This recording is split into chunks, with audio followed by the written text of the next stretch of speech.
Hello friends. तो आज हम लोग चलेंगे क्लास 12 फिजिक्स का नेक्स्ट चैप्टर पे। जो हमारा आज है चैप्टर का नाम दूरदर्शी तथा सूक्ष्मदर्शी। इसे इंग्लिश में टेलीस्कोप एंड ट्रीक्रोस्कोप के नाम से जानते हैं। ये हमारा इम्पोर्टेंट हेडिंग है जो नीचे दिया गया है, जो है पहला नेत्र की समंजन क्षमता, सेकंड दर्शन कोण। ये सब इम्पोर्टेंट हेडिंग है जिसके बारे में हम लोग चर्चा करेंगे। और पहली हेडिंग है, आइए चलते हैं कि मतलब चर्चा करते हैं नेत्र की समंजन क्षमता। यानी जब कोई वस्तु नग्न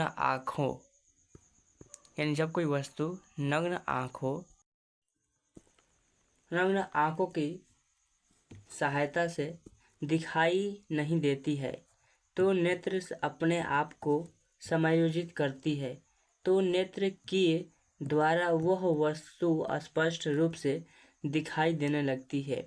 नेत्र के द्वारा इस समायोजन को ही नेत्र की समंजन क्षमता कहते हैं। आप लोग समझ चुके होंगे कि नेत्र की समंजन क्षमता किसे कहते हैं। यानी जब कोई वस्तु नग्न आँखों की सहायता से नहीं दिखाई नहीं देती है तो नेत्र अपने आप को क्या करती है, समायोजित करती है। तो जब समायोजन करती है तो नेत्र के द्वारा वस्तु स्पष्ट रूप से क्या होती है, दिखाई देने लगती है। तो नेत्र के द्वारा इस समायोजन को हम क्या कहते हैं, नेत्र की समंजन क्षमता। अगला हेडिंग है हमारा दर्शन कोण। यानी दर्शन कोण किसे कहती हैं? किसी वस्तु या प्रतिबिंब के द्वारा नेत्र पर जो कोण आंतरित किया जाता है उसे दर्शन कोण कहते हैं। यानी किसी वस्तु या प्रतिबिंब के द्वारा नेत्र पर जो कोण आंतरित किया जाता है उसे दर्शन कोण कहते हैं। यदि किसी वस्तु के द्वारा नेत्र पर बना दर्शन कोण अधिक है तो वस्तु बड़ी दिखाई देगी तथा दर्शन कोण कम है तो वस्तु छोटी दिखाई देगी। अर्थात दर्शन कोण प्रोपोर्शनल 1/, के क्या होता है, दूरी होता है। ठीक है।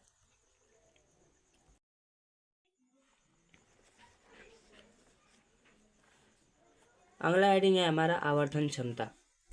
यानी प्रकाशिक यंत्र की सहायता से किसी वस्तु को देखने पर वस्तु के प्रतिबिंब के द्वारा नेत्र पर बना दर्शन कोण बीटा तथा प्रकाशिक यंत्र को हटाकर नग्न आँखों के द्वारा वस्तु को देखने पर बना दर्शन कोण अल्फा के अनुपात को आवर्धन क्षमता कहते हैं।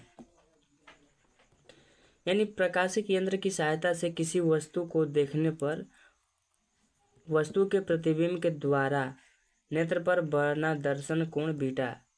यानी जब प्रकाशिक यंत्र की सहायता से हम किसी वस्तु को देखेंगे तो उस वस्तु का जो प्रतिबिंब बनता है उसके द्वारा हमारे आंखों पर क्या बनेगा, दर्शन कोण, जिसे हम बीटा से इंडिकेट करते हैं। ठीक है। तथा प्रकाशिक यंत्र को हटाकर नग्न आँखों के द्वारा वस्तु को देखने पर बना दर्शन कोण अल्फा। यानी प्रकाशिक यंत्र हटाकर अपनी एकदम नग्न आँखों यानी अपनी आँखों के द्वारा वस्तु को देखने पर वस्तु को जो कहा कहता है बना दर्शन कोण, यानी हमारे जो आंखों पर बनता है दर्शन कोण उसे अल्फा से इंडिकेट करते हैं। और इन दोनों के अनुपात को हम क्या कहते हैं, आवर्धन क्षमता। इन दोनों के अनुपात को हम आवर्धन क्षमता कहते हैं। आवर्धन क्षमता m = β/α होता है। बीटा प्रकाशिक यंत्र यानी प्रतिबिंब द्वारा बना दर्शन कोण होता है और अल्फा होता है आपका वस्तु के द्वारा बना दर्शन कोण। ये जो है आपका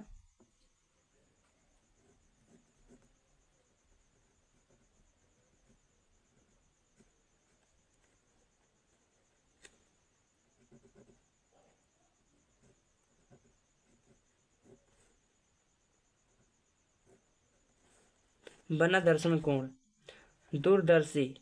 आइए हम आप लोग को दूरदर्शी की ये रहा हमारा दूरदर्शी। ठीक है। ये हमारी वस्तु ये भी है।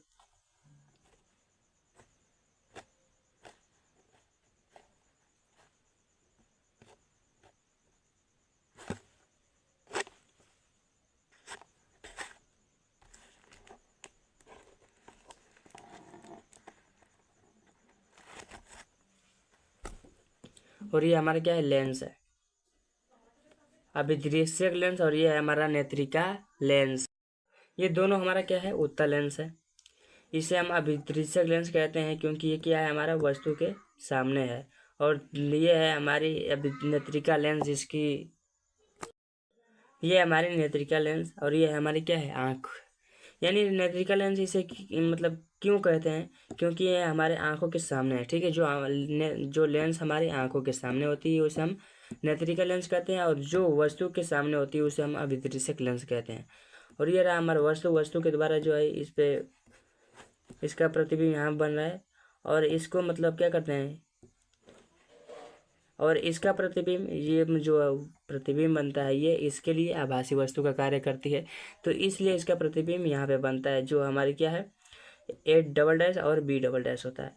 यहाँ पे देखिए ये वस्तु की दूरी VO है, सॉरी UO है, और यहाँ से ये वस्तु है हमारा FO, और ये हमारी वस्तु VE है, और यहाँ से हमारी क्या है, ये आभासी वस्तु का कार्य करेगा इस लेंस के लिए, तो इसलिए यहाँ पे UE होगा।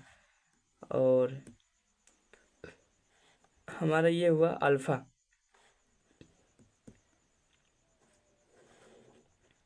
ये हमारा मुख्य अक्ष है ये। तो आइए मतलब इसकी रचना के बारे में हम लोग क्या करते हैं, लिखते हैं कि हमने कैसे रचना किया और मतलब क्या क्या किए हैं। वैसे लिखेंगे कि तो दूरदर्शी का रचना। दूरदर्शी एक प्रकाशिक यंत्र होता है। ठीक है, आप लोग समझ चुके होंगे कि दूरदर्शी एक प्रकाशिक यंत्र होता है। इस प्रकाशिक यंत्र में धातु की 2 नली होती है। इस यंत्र में धातु की 2 नली होती है।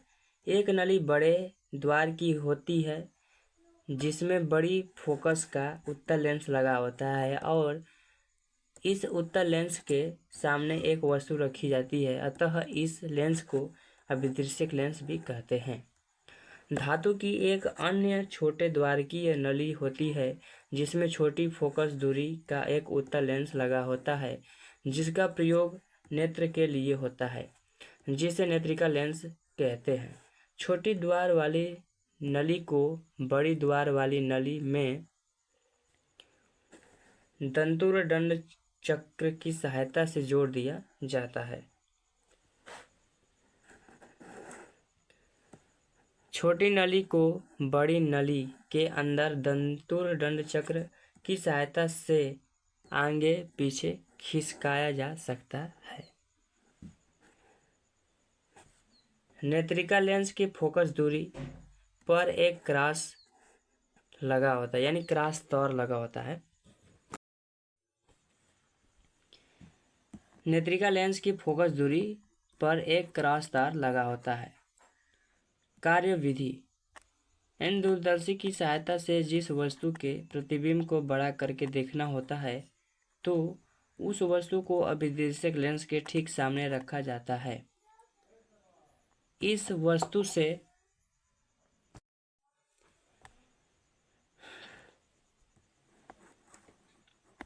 ठीक सामने रखा जाता है। इस वस्तु से चलने वाली किरणें सर्वप्रथम अभिदृश्यक लेंस से टकराती हैं, और टकराने के बाद ठीक अभिदृश्यक लेंस के फोकस दूरी पर प्रतिबिंब बनता है। वस्तु का प्रतिबिंब नेत्रिका लेंस के लिए वस्तु का कार्य करता है, यानी आभासी वस्तु का कार्य करता है।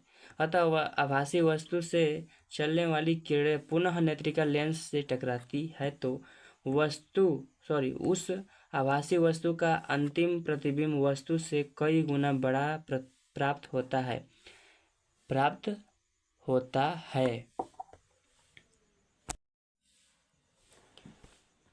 नेत्रिका लेंस के लिए फोकस दूरी पर लगे क्रॉस तार को रैपियन दंड चक्र की सहायता से इस प्रकार समायोजित करते हैं कि अभिदृश्यक लेंस के सामने रखी वस्तु तथा क्रॉस तार दोनों एक सीध में हो जाएं। उस स्थिति में वस्तु का अंतिम प्रतिबिंब वस्तु से बड़ा तथा अस्पष्ट दिखाई देता है। ये रहा हमारा दूरदर्शी का रचना और कार्यविधि। चित्र तो आप लोग पहले देखे हैं, उसी प्रकार चित्र बनाकर और इस प्रकार से हम लोग दूरदर्शी का रचना करेंगे और यह हेडिंग डालकर कार्यविधि लिखेंगे। ठीक है जी, मैं आप लोग को बिल्कुल बता दूं, त्रिभुज O A dash B dash से मतलब alpha equal to tan alpha equal to A dash B dash over O B dash equation first. त्रिभुज O dash A dash B dash से बीटा निकालेंगे, यानी tan beta equal to A dash B dash by O dash B dash. ये हमारा equation second हुआ। आवर्धन क्षमता के नियम से अब जानते हैं कि क्या होता है, बीटा बटे में अल्फा होता है, तो बीटा बटे में अल्फा इक्वल टू यहाँ पे फुट मान करेंगे इसका, तो ये हमारा M equal to O B dash बटे में ओ डैश बी डैश निकलेगा, जो हमारा M equal to minus F O by U ही होगा। ठीक है, ये ओ बी डैश का मान माइनस एफ ओ होगा और ओ डैश बी डैश का मान यू ही होगा। ये जो हमारा क्या है, आभासी वस्तु की दूरी है, आभासी वस्तु की मतलब लेंस से दूरी है, और ये हमारा फोकस दूरी है। ठीक है, ये नेत्रिका लेंस वाली है और ये वस्तु वाली। नोट, यानी आवर्धन क्षमता का मान सदैव क्या होता है, ऋणात्मक होता है। ये नोट है। तो दूरदर्शी की आवर्धन क्षमता, यानी जब अंतिम प्रतिबिंब स्पष्ट दृष्टि की न्यूनतम दूरी डी पर बने तब। चूंकि हम जानते हैं कि 1/के F equal to 1/v minus 1/u, तो नेत्रिका लेंस के लिए 1/के एफ ही equal to 1/v minus 1/u, 1/के एफ इक्वल टू 1/के minus T minus 1/-u E, 1/के एफ इक्वल टू माइनस 1/टी प्लस 1/u, 1/के u equal to 1/f plus 1/d। 1/के यू ई का मान निकालेंगे तो यहाँ पर होगा हमारा क्या, ये एलसीएम लिया जाएगा इसका, तो पहले एलसीएम होगा क्या, डी एफ ई और डी प्लस एफ ई, मीन डी प्लस एफ ई बटे में डी एफ ई। ये हमारा आवर्धन क्षमता के सूत्र से होगा M equal to minus F O by F E. चूँकि M equal to minus F O into 1/u जी, तो M equal to minus F O into D plus F E by ये जो है, तो इसका मान हम क्या करेंगे, यू ही रख देंगे। तो यहाँ पे देखिए M equal to minus F O by F E D plus F E by D, और ये हमारा दूरी है L equal to F O plus U E. जब अंतिम प्रतिबिंब, नेक्स्ट पॉइंट है कि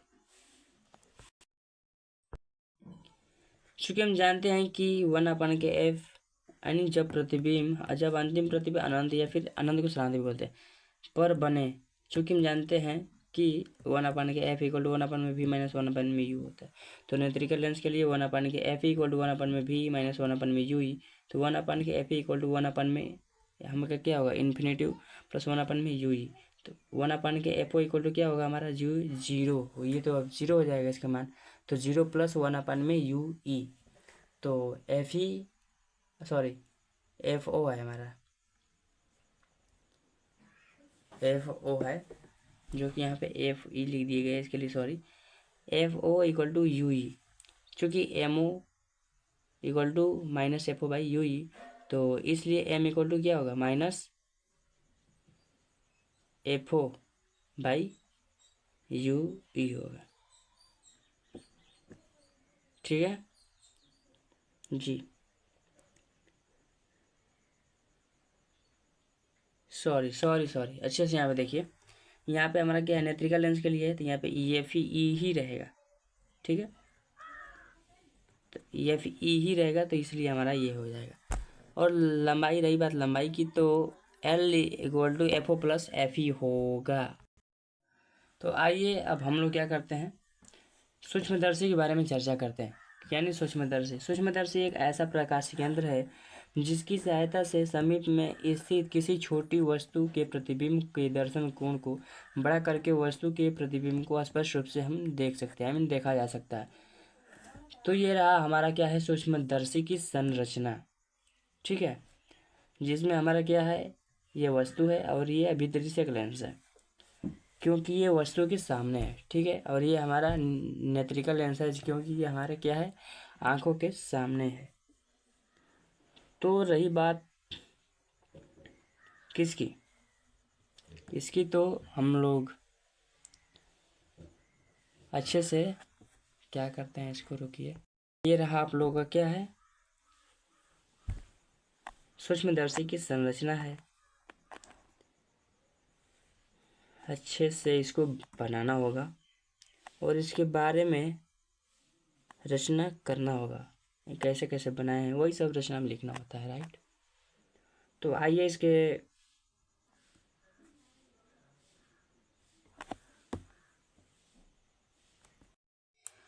त्रिभुज ABO में अल्फा यानी tan alpha equal to AB by OB, ये क्वेश्चन फर्स्ट हुआ। त्रिभुज A', B' E में यानी beta equal to A', B' by B', E, equation second. चूँकि हम जानते हैं कि आवर्धन क्षमता क्या है, आवर्धन क्षमता m इक्वल टू बीटा बटे में अल्फा होता है, माइनस बीटा बटे में अल्फा होता है। m equal to A', B' by B' E बटे में AB बाई, ये हमारा हो गया आपका क्या चीज, OB। तो m equal to A', B' by A', B into OB by, ये हमारा होगा आपका क्या चीज, B'।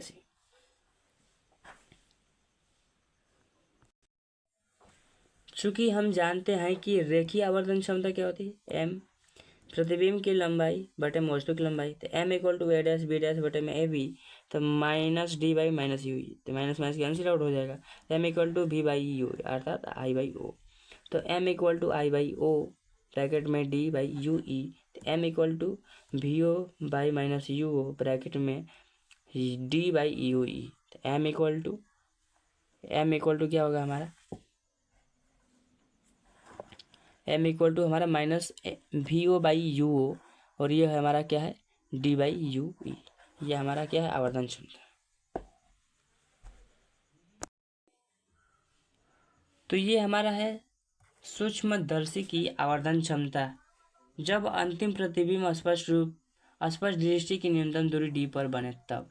चूंकि हम जानते हैं कि 1/के F इक्वल टू 1/में V माइनस 1/में U, तो नेत्रिका लेंस के लिए 1/के F इक्वल टू 1/में V माइनस 1/में UE होगा। तो 1/के F इक्वल टू 1/में माइनस D माइनस 1/में माइनस UE, 1/के F इक्वल टू माइनस 1/में D प्लस 1/में UE होगा।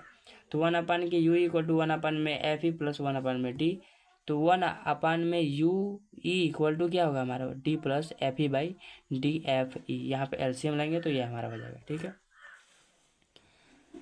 चूँकि m equal to minus BO by UO into D by UE, तो m equal to minus VO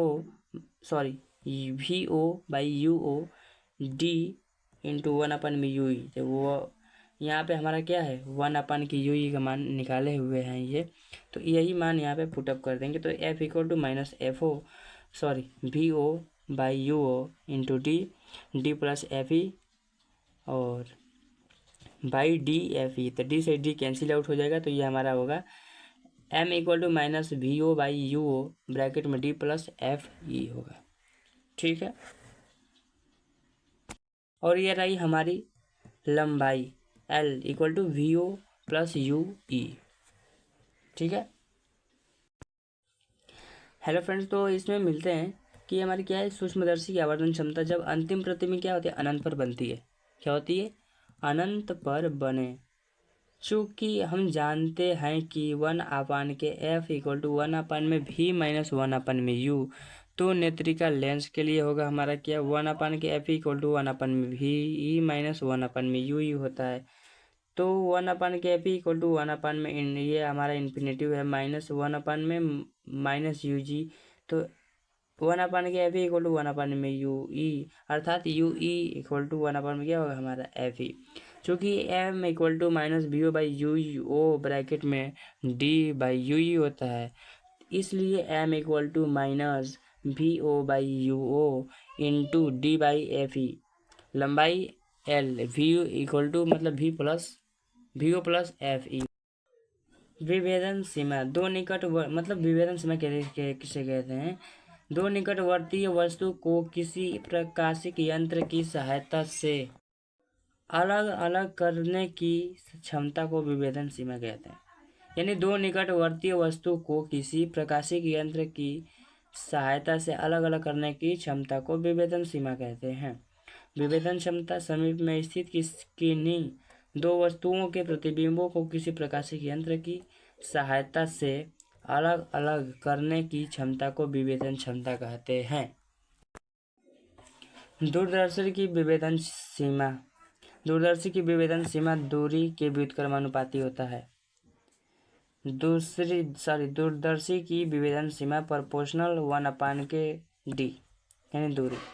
दूरदर्शी की विभेदन सीमा = 1.22 λ/d, ये हमारा लैम्डा है, ठीक है। ये रही बात दूरदर्शी की। दूरदर्शी की विभेदन क्षमता विभेदन सीमा के व्युत्क्रमानुपाती होती है, यानी व्युत्क्रम होता है। तो दूरदर्शी की विभेदन क्षमता = d/1.22 लैम्डा होता है। और दूरदर्शी के विभेदन सीमा शंकु कोण के व्युत्क्रमानुपाती होता है।